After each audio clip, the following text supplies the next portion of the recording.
So, now the topic that we will be discussing today is basically energy transfer. This is a topic that is from the main unit of work, power, and energy. And since it's a very huge, vast topic, we will be dividing it into several parts, and this is one of the major parts.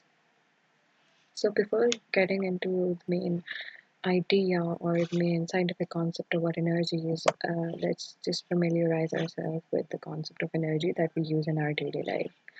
So, energy is a theme that pervades all branches of science. It links a wide range of phenomena and enables us to explain them. It exists in different forms. When something happens, it is likely to be due to energy being transferred from one form to another. Energy transfer is really needed to enable people, computers, machines, and other devices to work and to enable processes and for different changes to basically occur. So basically, the thing is that there are a lot of daily life instances too where we use the word energy or the concept of energy. Like when we're doing something and we get tired, we say that I do not have energy, and we say that if I let's say push something, so I say I transferred some energy, or when we are driving a car, we say that we don't have fuel inside it for it to have some energy. So basically, energy means by that it basically tells us that it's something that a body can possess or have, or it can also be transferred, and it helps some object or the body that has energy to do something or to have different characteristics. So we also know that energy transfers basically enable people, computers, and everything around us to basically work or to process in some way or to change or to, go through something. So now we're going to talk about energy forms. Since there are different kinds of energies, we are going to talk about them. The first form that we are going to talk about is chemical energy. Now, food and fuels like oil, gas, coal, and wood are concentrated stores of chemical energy. Now, the thing is that the energy can be transferred and it can be stored too. It can have energy reserves, we call them, in which the energy is very rich and it is stored. So basically, the when we talk about food or fuels like oils, gas, coal, wood, all of these are very rich in carbohydrates, fats, and they are concentrated stores of chemical energy. The energy of food is released by chemical reactions in our bodies, and during the transfer to other forms, we are able to do useful jobs. The reason why we work function is because we consume food, and that food contains fats or carbohydrates, and then they break down to release energy in our body, and then that helps our muscles to basically function and do the daily tasks. So you know that if you don't eat or you do not consume food for a good amount of time, or you skip meals and you feel tired and you feel this lack of energy.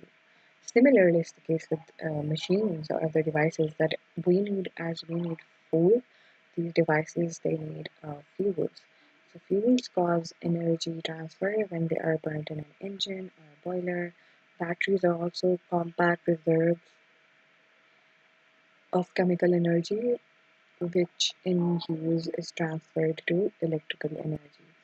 So basically, you see that they possess this energy already in form of chemical energy, and then that chemical energy is then used to be transferred into electrical energy whenever we need it.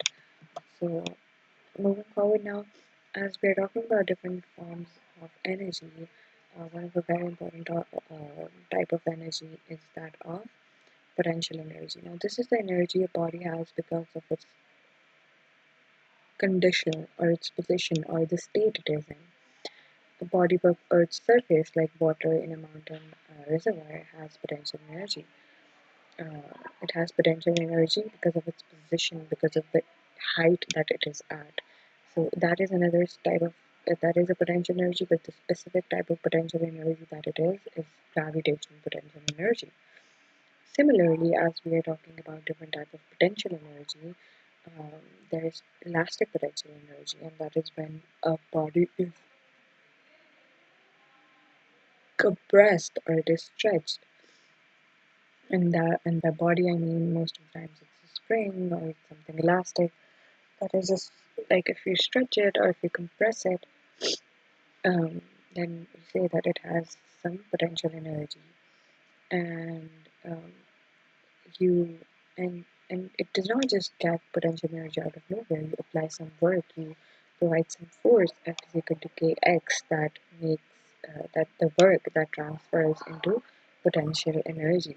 So if there is a very important law of conservation of energy that says that energy cannot be created or destroyed, but it is always converted from one form or to the other. So in this case too, it's the work form that we apply to the spring or whatever the object we are taking in consideration causes the um, that causes the spring to basically have some potential energy or to store some potential energy. So this potential energy is stored in the form of strain energy or elastic potential energy that is given by the formula of 1 by 2 kx squared if it follows Hooke's law. But that's something that we are going to discuss later on, hopefully. Okay, now what exactly is kinetic energy? Kinetic energy is an energy that is something that we are going to talk about a lot because it involves motion and it relates to a body movement. And any moving body has kinetic energy, and the faster it moves, the higher the kinetic energy it has. And that directly tells us that the faster it moves, the greater the kinetic energy it has. That means that kinetic energy is directly proportional or it is related to velocity of an object. That the greater the velocity is, the greater the kinetic energy is. So the more the k is it has uh, as it moves faster. So as a hammer drives a nail into a piece of wood, there is a transfer of energy from kinetic energy of the moving hammer to other forms of energy that the nail possesses that helps it to stick in there. And so this is an example. You see that the man is initially, the muscles inside that um, person's arm, they're producing some energy for it to move, and then his kinetic energy, his arm's kinetic energy is being transferred to hammer's kinetic energy, and then hammer's kinetic energy is helping us, hit the nail and then transform it into another energy forms. And an important thing to note is that when you hit a hammer, sometimes the head of the nail is really warm or heated up. That is because of the heat energy that is released in this process, and that's another form of energy, or that is one of the forms of energy we are talking about in this case. Okay, so electrical energy, heat energy, and other forms. So electrical energy is produced by energy transformers at power stations and in batteries.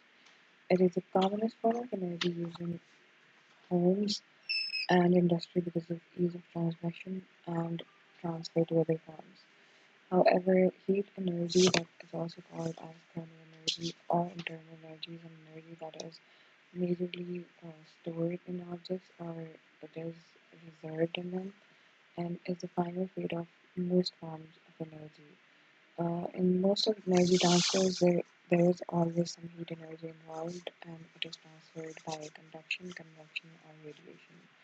Um, a medium is required in conduction, and that is mostly solid. However, fluids are involved in convection, whereas there is no medium required when the heat transfer is in radiation form. Other forms of energy include light energy and other forms like electromagnetic radiation, sound, and nuclear energy. Energy measurements. Work in science, the word work has different meanings from its everyday use. Work is done uh, when a force causes an object to move in the direction of application of force. However, if the direct if the movement of an object is not in the direction of that specific force that was being applied to it, then we say that no work is being done on that force.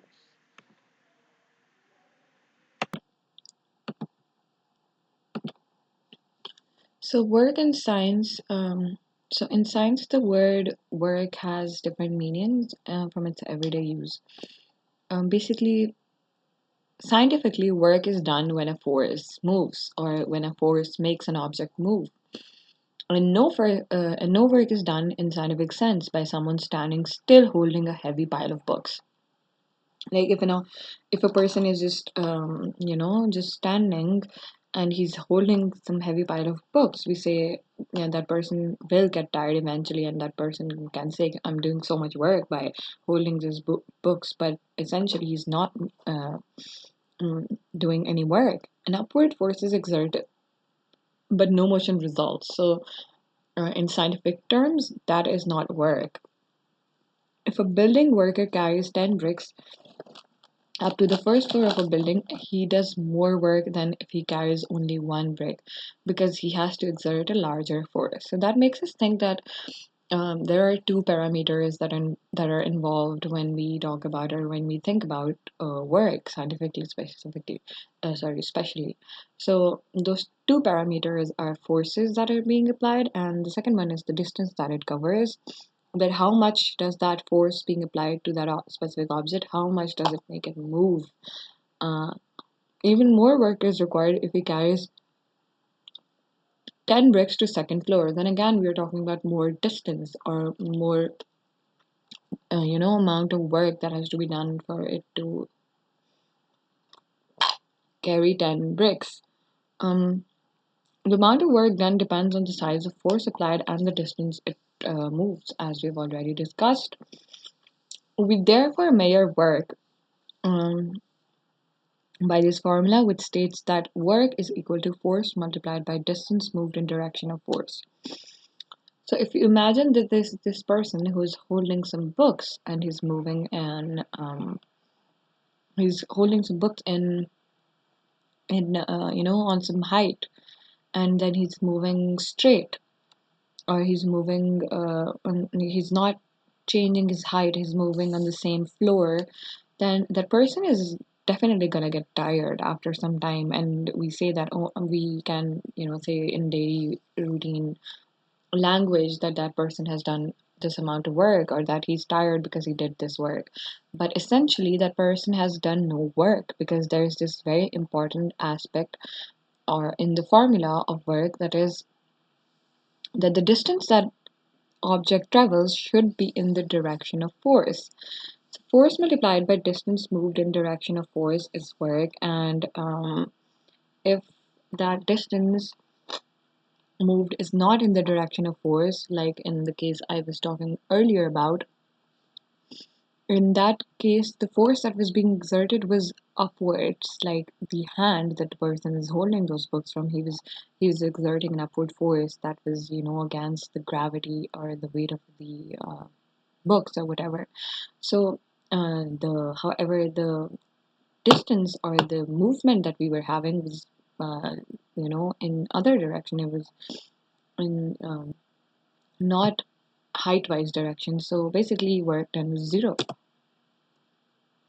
The unit of work is joule. It is the work done when a force of Newton, 1 Newton, moves through 1 meter in that direction of force application.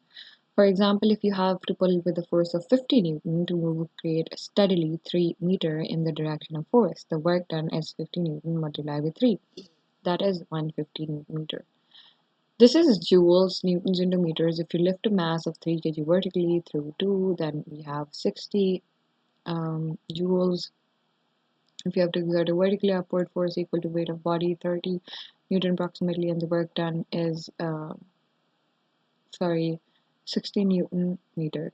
So we had mass, we converted that into weight, and then we multiplied it by the height or the distance that it traveled. If you think about it, you may see that this whole concept of multiplying force with the distance is already familiar. So it is very familiar and it is very similar to the concept of turning effect that we've already studied earlier, that turning effect of a force is equal to force multiplied by the distance from pivot to the line of action of force. So there is that. It is also similar to that, but in this case, the distance is completely different and the concept is also completely different. We do have the same units, but the whole concept is very different, and we cannot add them both. We cannot add work to the turning effect because that is an angular quantity. That is a quantity in which we're talking about rotation, and in this quantity, we are talking about work or energy. So, moving forward.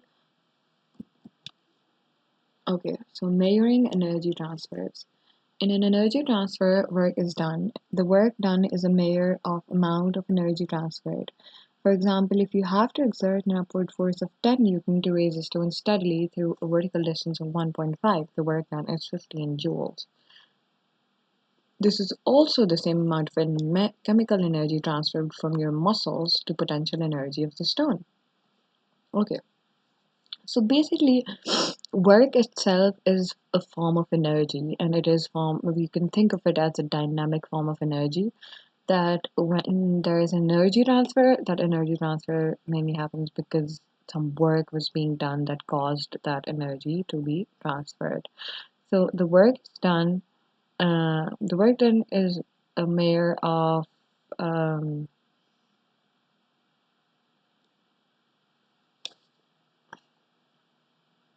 so the So the work done is basically also energy transfer or a form of energy, but the driving thing that causes energy to transfer, is work. So, for example, as in this case, it is written that if you exert an upward force of 10 Newton to raise a stone steadily through vertical distance, then the chemical energy that was produced in my arms did some work or was converted to work in order to give or transform that chemical energy to potential energy of that stone. So the main ladder in between this energy transfer was that of work. Okay, so now a very familiar concept with energy is that of power. The more powerful a car is, the faster it can accelerate or climb a hill. The more rapid it does work, the power of a device's work it does per second. So if something is very efficient or if it does work in less time, we say that, oh my God, it is very powerful or it has great power. Let's say we're talking about cars or machines. That's how we say them in our daily life. That's kind of linked to the scientific term or terminology or the main concept of power. That power is basically energy transfer or work done by time taken. So the rate at which work is done or energy is being transferred is basically called as power, and its SI units are that of watt, and it is the rate of working of 1 joule per second. Larger units, you can add megawatt, kilowatt. In kilo, you have three zeros. It's a 10 raised to power 3. In mega, you have six zeros, and then it can just go on if it depends. But these are, I mean, it can mostly get to mega. You won't get higher quantities, so giga or tera, whatever. So if a machine does 500 joules of work in 10 seconds, what we know is that energy transfer divided by time taken is power. So we divide that time and we say that 50 watt is the power rating of that machine. A small car develops a maximum power of about 25 kilowatt. Okay, so now what is energy conservation? I've given a hint that energy can, okay, that even till right now, we have talked about some good examples of energy transfers or in different types of energy, but you may notice that we've never talked of how energy is being created or how it was being destroyed or how it ended, because that never happens. So, the basic law of physics is that energy cannot be created or destroyed, it is always conserved. And by conserving, it means that it is always converted from one form to another, that it is transformed.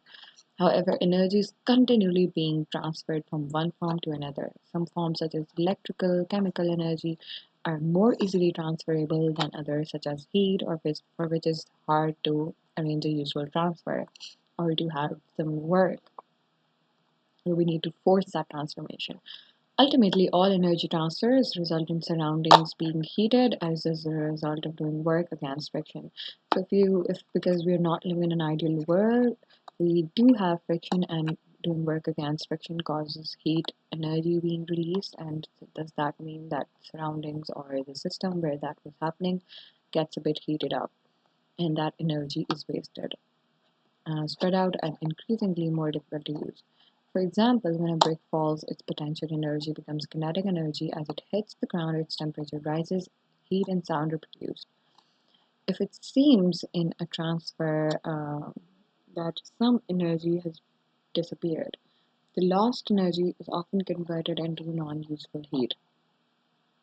So, the energy lost, like um, when let's just say we are measuring the amount of, you um, the transfer of something. Let's just say we're burning a fuel in a car, and then we measure that chemical energy that we initially put it into it, and then if we are driving on a very straight slope and sorry, very straight road, so there is no increase uh, in gravitational potential energy or in height. It's just kinetic energy or the movement of that car, and then we somehow calculate that kinetic energy, but still they don't get to be equal, and we say that, oh, so it should be conserved as per conservation of energy, but why is it not equal? So the reason is that that basically the deficit is because of the friction, the work done against friction, and it has been released in form of heat energy. So the law of conservation of energy basically states, when it is asked, you must write that energy cannot be created or destroyed, it can only be moved from one store to another. What this means is that total amount of energy in a closed system remains constant, but we can change where and how it is stored. For example, a gas cooker heating a pan of water takes energy from chemical store of gas and transfers it to the thermal store of water. So both of them are storing it, or are reservoirs of energy, but again, there is a transfer of energy. Now, what is efficiency of energy transfer? So basically, as I've already said, that we do have some lost, quote unquote, lost or unuseful, not useful form of energy that is being released. So that means that the efficiency or the output that we get, the desirable output that we get from the input energy form that we give into something is not always 100%. We don't get the same amount. There is always some heat or work done against friction that, loses some of our energy. So that can be calculated from efficiency, and efficiency is basically the useful energy output divided by the total energy input that was being provided to an object or whatever the system we were talking about. So this is about it. This is basically the concept of energy that we've discussed. And there are a lot of concepts and there are a lot of numericals that are to be discussed after that. And we'll do that in the next slide.